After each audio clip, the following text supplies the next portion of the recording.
ஓம் சாந்தி. 22/11/2024 இன்றைய சாக்கார முரளியின் முக்கியமான கருத்துக்கள். பாபா சொல்கிறாங்க, இனிமையான குழந்தைகளே, பாபாவின் ஸ்ரீமத் படி நடப்பதுதான் பாபாவுக்கு மரியாதை கொடுப்பதாகும். மனதின் வழிப்படி நடப்பவர்கள் அவமரியாதை செய்கின்றனர்.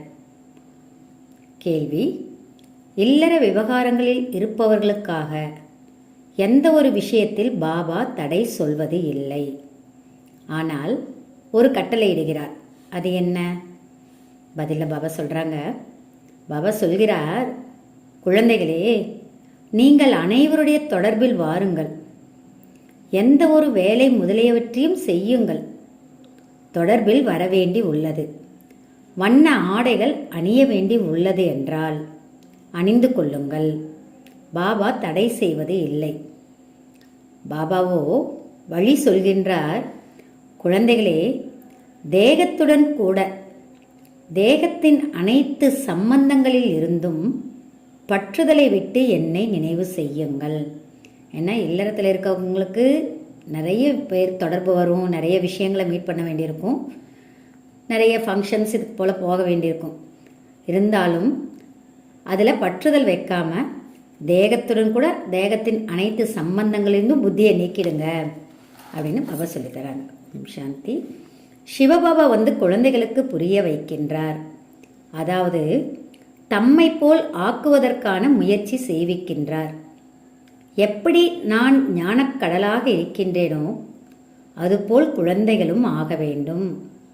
இதையோ இனிமையான குழந்தைகள் அறிவார்கள். ஆனால் அனைவரும் ஒரே மாதிரி ஆக மாட்டார்கள். முயற்சியோ ஒவ்வொருவரும் அவரவருடையதை செய்ய வேண்டும். பள்ளிக்கூடத்தில் மாணவர்களோ அநேகர் படிக்கின்றனர்.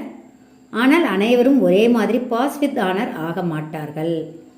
பிறகும் கூட ஆசிரியர் முயற்சி செய்ய வைக்கின்றார். குழந்தைகள் நீங்களும் முயற்சி செய்கின்றீர்கள்.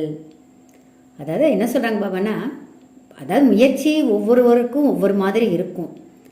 ஆனால் டீச்சர் என்ன பண்ணுறாங்க, முயற்சி செய்ய வைப்பது போல் பாபா நான் மேலும் முயற்சி செய்ய வைக்கிறேன், நீங்களும் முயற்சி செஞ்சிட்ருக்கீங்க அப்படின்னு பாபா சொல்கிறாங்க.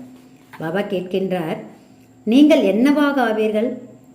நாங்கள் வந்திருப்பதே நரனிலிருந்து நாராயணனாக, நாரியிலிருந்து லக்ஷ்மியாக ஆவதற்காக என்று அனைவரும் சொல்வார்கள். இதுவோ சரிதான், சொல்கிறது கரெக்டு தான். ஆனால் தன்னுடைய செயல்பாடுகளையும் பாருங்களேன். பாபாவும் உயர்ந்தவரிலும் உயர்ந்தவர், ஆசிரியராகவும் உள்ளார், குருவாகவும் உள்ளார். ஆனால் இந்த தந்தையை யாருமே அறிந்திருக்கவில்லை. அப்போ யார் அறிகிறாங்க? குழந்தைகளாகி நீங்கள் அறிவீர்கள். சிவபாபா நம்முடைய தந்தையாக உள்ளார், ஆசிரியராக உள்ளார், சத்குருவாகவும் உள்ளார் என்று. ஆனால் அவர் எப்படி இருக்கிறார், யாராக இருக்கிறார் என்பதை அறிந்து கொள்வது கடினம். தந்தையை அறிந்து கொண்டால் ஆசிரியர் என்பது மறந்து போகும், பிறகு குரு என்பது மறந்து போகும். குழந்தைகள் தந்தைக்கும் மதிப்பு தர வேண்டியுள்ளது. மதிப்பு என்று சொல்லப்படுவது எது? அதனுடைய விளக்கத்தை பாபா கொடுக்குறாங்க. மதிப்புனா எப்படி மதிப்பு கொடுக்கறதுன்னு பாபா சொல்லித் தருவதை நல்லபடியாக படிக்கின்றார்கள் என்றால் மதிப்பு தருகிறார்கள் என்று ஆகும். பாபாவோ மிக இனிமையானவர். உள்ளுக்குள் மிகவும் குஷியின் அளவு அதிகரித்து கொண்டே இருக்க வேண்டும். எல்லையற்ற குஷி இருக்க வேண்டும். ஒவ்வொருவரும் தன்னை கேட்டுக்கொள்ள வேண்டும். படிப்பிலும் கூட அதிக வேறுபாடு உள்ளது. அந்த பள்ளிக்கூடங்களிலும் கூட எவ்வளவு வேறுபாடு உள்ளது. அங்கோ பொதுவான ஆசிரியர் கற்பிக்கின்றார். ஆனால் பாபா சாதாரணமானவர் அல்ல. இவரைப் போல ஆசிரியர் வேறு யாரும் கிடையாது. மேலும் பாபா சொல்கிறாங்க, இங்கே நீங்கள் உலகத்தினுடைய எஜமானர் ஆகி கொண்டு இருக்கின்றீர்கள். ஏன்னா அப்படிப்பட்ட ஒரு டீச்சரை நம்ம அடைஞ்சிருக்கிறோம்.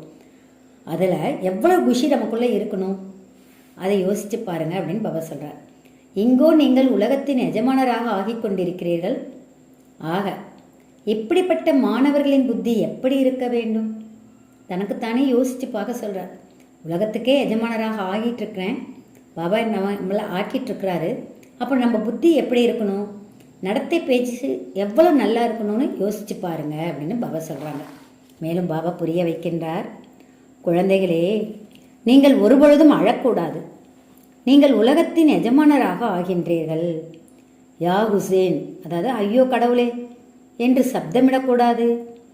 யா ஹுசேன் என்று கூக்குரல் இடுவது என்பது மிகவும் அதிகமாக அழுவதாகும்.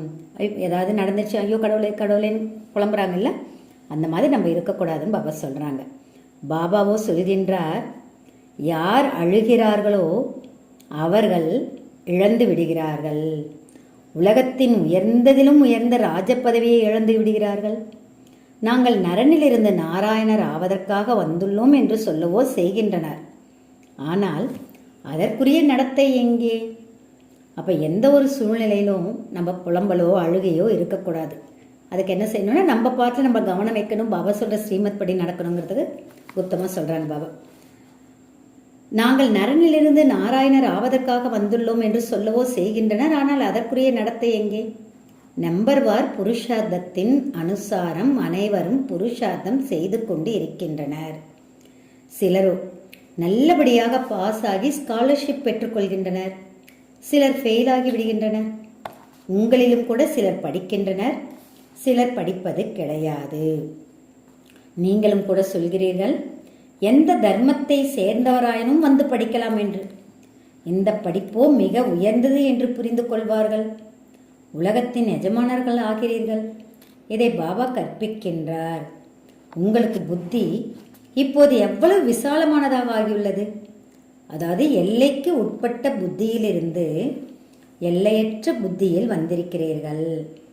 நம்பர்வார் புருஷார்த்தத்தின் அனுசாரம் நாம் அனைவரும் மற்றவர்களையும் உலகத்தின் எஜமானராக ஆக்க வேண்டும் என்பது எவ்வளவு குஷி இருக்கின்றது. உண்மையில் பணியாளராக இருப்பதென்பது அங்கேயும் உள்ளது. எங்கள் சத்தியுகத்தில் கூட வெரைட்டி ஆஃப் பார்ட், அதாவது பணியாளராக இருப்போம். தாசதாசிகள், வேலையாட்கள் முதலானவர்கள் வேண்டும் தானே. படித்தவர்கள் முன்பு படிக்காதவர்கள் தலை வணங்கி நிற்பார்கள். அதனால் பாபா கூறுகின்றார், நல்லபடியாக படிப்பீர்கள் என்றால் நீங்களும் இதுபோல், அதாவது தேவதைகளாக ஆக முடியும். நாங்கள் இதுபோல் ஆவோம் என்று சொல்லவும் செய்கின்றனர். ஆனால் படிக்கவில்லை என்றால் என்னவாக ஆவார்கள்? படிப்பது இல்லை என்றால் பிறகு தந்தையை இவ்வளவு மரியாதையுடன் நினைவு செய்வது இல்லை அப்படின்னு அர்த்தம் சொல்கிறாங்க. பாபா மேலும் சொல்கின்றார், நீங்கள் எவ்வளவு நினைவு செய்கின்றீர்களோ அவ்வளவு உங்கள் விகர்மங்கள் விநாசமாகும். ஏன்னா விகர்மங்கள் விநாசமானாதான் ஆத்மா தூய்மையடையும். தூய்மையானாதான் நம்ம சத்தியுகத்துக்கு போக முடியும், வர முடியும்னு சொல்கிறதுக்காக பாபா சொல்லிக் கொடுக்குறார். பாபா, நீங்கள் எப்படி வழி நடத்துகிறீர்களோ அவ்வாறே நடப்போம் என்று குழந்தைகள் சொல்கின்றனர். பாபாவும் வழிமுறையை இவர் மூலம்தான், அதாவது பிரம்மா பாபா மூலம்தான் தருவார் அல்லவா. ஆனால் இவருடைய அறிவுரையும் கூட பெற்றுக்கொள்வதில்லை. பிறகும் பழைய மட்டமான, அதாவது மூடத்தனமான வழிமுறைப்படிதான் நடக்கின்றனர். சிவபாபா இந்த ரதத்தின் மூலமாக வழிமுறை தருகின்றார் என்று பார்க்கவும் செய்கின்றனர். பிறகும் கூட தங்கள் வழிப்படியே நடக்கின்றனர். எதை பைசா பெறாத சோழி போன்ற வழிமுறை என கூறுகின்றனரோ அந்த வழிப்படி நடக்கின்றனர். அதாவது ராவணனின் வழிப்படி நடந்து நடந்து இச்சமயம் சோழி போல் ஆகிவிட்டுள்ளனர். இப்போது ராமராகிய சிவபாபா வழிமுறை தருகிறார். நிச்சயத்தில்தான் வெற்றி உள்ளது. இதில் ஒருபொழுதும் நஷ்டம் ஏற்படாது. நஷ்டத்தையும் பாபா லாபமாக மாற்றி விடுவார். ஆனால் அது நிச்சய புத்தி உள்ளவர்களுக்குத்தான். சந்தேக புத்தி உள்ளவர்கள் ஏமாற்றமடைவார்கள். நிச்சய புத்தி உள்ளவர்களுக்கு ஒருபொழுதும் ஏமாற்றமோ நஷ்டமோ ஏற்பட முடியாது. அதுக்கு பாபா கேரண்டி தருகிறார். ஸ்ரீமத் படி நடப்பதால் ஒருபொழுதும் தீமை ஏற்படாது. உங்கள் வழி, உங்களுடைய எண்ணங்கள், சொல், செயல் எல்லாமே அப்பா சொல்கிற வழிப்படி நடந்தது என்றால் தீமை என்பது ஏற்படவே ஏற்படாது. அதுக்கு தான் பாபா சொல்கிறாங்க, நஷ்டத்தையும் நான் லாபமாக மாற்ற முடியும் அப்படின்னு சொல்கிறார். பாடவும் படுகின்றது. மனித வழிமுறை, ஈஸ்வரிய வழிமுறை, தெய்வீக வழிமுறை. இப்போது உங்களுக்கு ஈஸ்வரிய வழிமுறை கிடைக்கின்றது.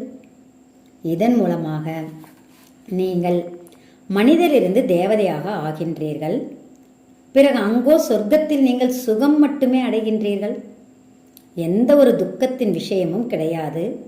அதுவும் நிலையான சுகமாக ஆகிவிடுகின்றது. இச்சமயம் உங்களை சுய உணர்வில் கொண்டு வர வேண்டி உள்ளது. மறந்திருந்த நம்ம யாருங்கிறது புரிய வைத்து பவ சுய உணர்வுல கொண்டு வருகின்றார். வருங்காலத்தின் உணர்வு வருகின்றது.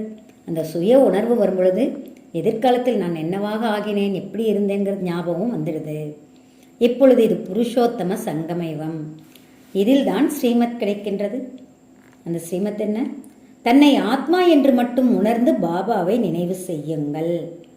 இதை பக்காவாக நிச்சயம் செய்யுங்கள். ஆத்மாதான் பதித் மற்றும் பாவனமாகவும் ஆகின்றது. சத்யுகத்தில் இருப்பவர்கள் பவித்ர ஆத்மாக்கள். ராவணன் மீது வெற்றி கொள்வதால் தான் நீங்கள் புண்ணிய ஆத்மாவாக ஆகின்றீர்கள். மாயா எவ்வளவு தடைகளை ஏற்படுத்துகிறது. ஒரேடியாக மூக்கில் குத்துவிடுகின்றது. மாயாவோடு யுத்தம் எப்படி நடைபெறுகின்றது என்று நீங்கள் புரிந்து கொண்டிருக்கிறீர்கள். ஆனால் இந்த யுத்தம் பற்றி யாருக்கும் தெரியாது. இது குப்தமானது. இதை பற்றி நீங்கள் தான் அறிவீர்கள். மாயாவோடு ஆத்மாக்கள் நாம் யுத்தம் செய்ய வேண்டும். பாபா சொல்கின்றார், உங்கள் விரோதிகளில் மிகப்பெரிய விரோதி காமம். யோக பலத்தின் மூலமாக நீங்கள் இதன் மீது வெற்றி கொள்கின்றீர்கள். ஆனால் யோக பலத்தின் அர்த்தத்தை கூட யாரும் புரிந்து கொள்ளவில்லை. யார் சதோ பிரதானமாக இருந்தனரோ அவர்கள்தான் தமோ பிரதானமாக ஆகியுள்ளனர். பாபா தாமே கூறுகின்றார், அநேக பிறவிகளின் கடைசியில் நான் இவருக்குள் பிரவேசம் ஆகின்றேன். அவர்தான் தமோ பிரதானமாக ஆகியுள்ளார். தத்துவம் அவர்தாம் இவர். பாபா ஒருவரை மட்டும் சொல்ல மாட்டார், நம்பர்வார் அனைவரையும் சொல்கின்றார்.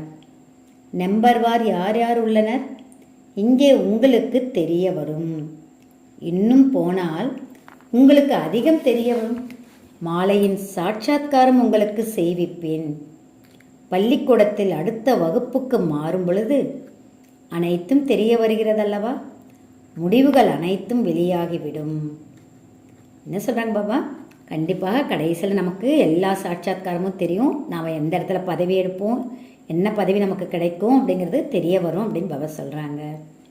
மேலும் பாபா ஒரு பெண் குழந்தையிடம் கேட்டார், உனது பரீட்சைக்கான பேப்பர் எங்கிருந்து வருகின்றது?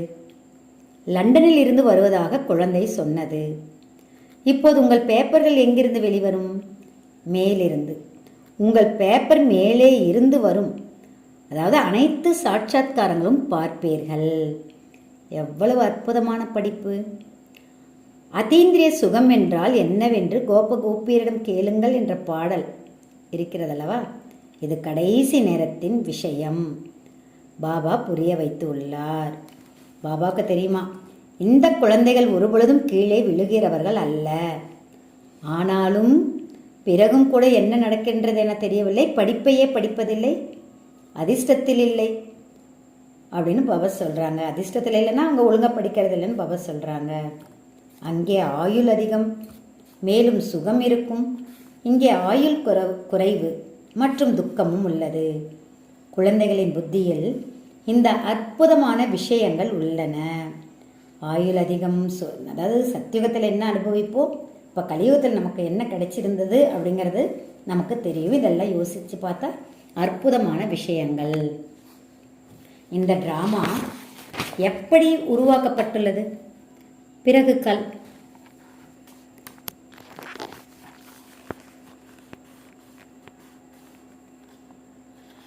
இந்த டிராமா எப்படி உருவாக்கப்பட்டுள்ளது? பிறகு கல்பமாக நாம் அதே பாகத்தை நடிப்போம். கல்பமாக நடித்து கொண்டே இருப்போம். எவ்வளவு மிகச்சிறிய ஆத்மாவிற்குள் எவ்வளவு பாகம் நிரம்பியுள்ளது. அதே தோற்றமும் அமைப்பு, அதே செயல்பாடு. இந்த சிருஷ்டி சக்கரம் சுற்றி கொண்டே உள்ளது. உருவாகி கொண்டிருக்கின்ற இந்த சக்கரம் பிறகும் கூட அதே போல் திரும்பவும் நடைபெறும். அதாவது எப்போ நம்ம எந்த செய்கிறோமோ அதுதான் அடுத்த கல்பத்திலும் நடைபெறும். அப்போ இப்பயே நம்ம என்ன பண்ணணும், நல்ல முயற்சியாளராகி பாபா சொல்கிறார், ஸ்ரீமத்தை ஃபாலோ பண்ணி பாபாவுடைய அனைத்துக்கும் நம்ம மதிப்பு கொடுப்பவர்களாக இருந்தோம்னா கல்பம் நம்ம அப்படி இருப்போங்கிறது பாபா புரிய வைக்கிறார்.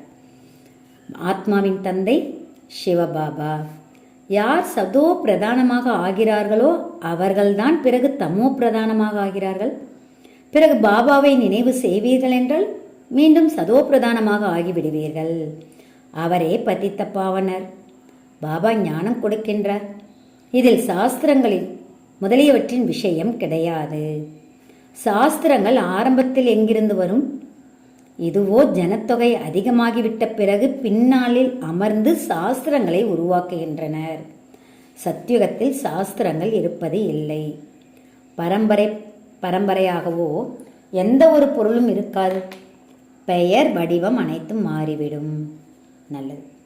தாரணைக்காக பாபா சொல்கிற பாயிண்ட்ல முதல் பாயிண்ட், ஒரு பொழுதும் யா ஹுசேன் என்று கூச்சல் போடக்கூடாது, கதறல் இருக்கக்கூடாது, புத்தியில் இருக்க வேண்டும். இது என்ன விஷயத்து பாபா சொல்கிறாரு? நாம் உலகத்தின் எஜமானராக ஆகப் போகிறவர்கள். நம்முடைய நடத்தையும் பேச்சும் மிக நன்றாக இருக்க வேண்டும். ஒரு பொழுதும் அழக்கூடாது. ரெண்டாவது பாயிண்ட்ல, நிச்சய புத்தி உள்ளவராகி ஒரு பாபாவின் வழிப்படி நடந்து கொண்டே இருக்க வேண்டும். ஒரு பொழுதும் குழப்பம் அடைவதோ மூச்சு திணறி மூர்ச்சித்து போவதோ கூடாது.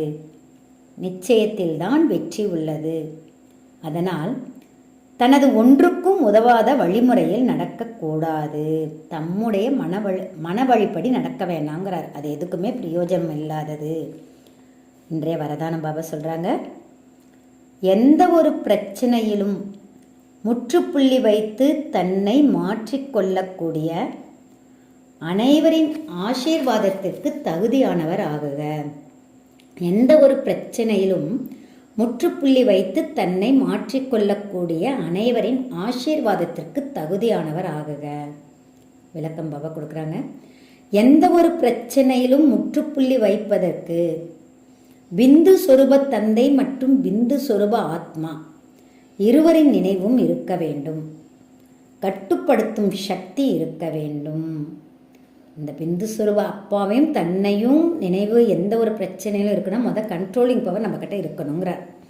எந்த குழந்தை எந்த ஒரு பிரச்சனையின் போதும் தன்னை மாற்றிக்கொண்டு முற்றுப்புள்ளி வைப்பதில் தன்னை அர்ப்பணிக்கிறார்களோ அவர்கள் ஆசீர்வாதம் பெறுவதற்கு தகுதியானவர்களாக ஆகிவிடுகிறார்கள். அவர்கள் தனக்குத்தானே ஆசீர்வாதம் குஷி அடைவார்கள். தந்தையின் மூலம் மற்றும் பிராமண குடும்பத்தின் மூலமும் ஆசீர்வாதம் அடைவார்கள். ஸ்லோகன், எந்த சங்கல்பம் செய்தாலும் அதற்கு இடையிடையே உறுதி திடத்தாய் என்ற முத்திரை குத்தும் பொழுது வெற்றியாளர் ஆகிவிடுவீர்கள். எந்த சங்கல்பம் செய்தாலும் அந்த செய்த சங்கல்பத்தில் மாற்றங்கள் கொண்டு வராத மன உறுதித்தன்மை நம்ம கிட்ட இருந்தது என்றால் வெற்றியாளராக ஆக முடியும்னு சொல்கிறாங்க. ஓம் சாந்தி.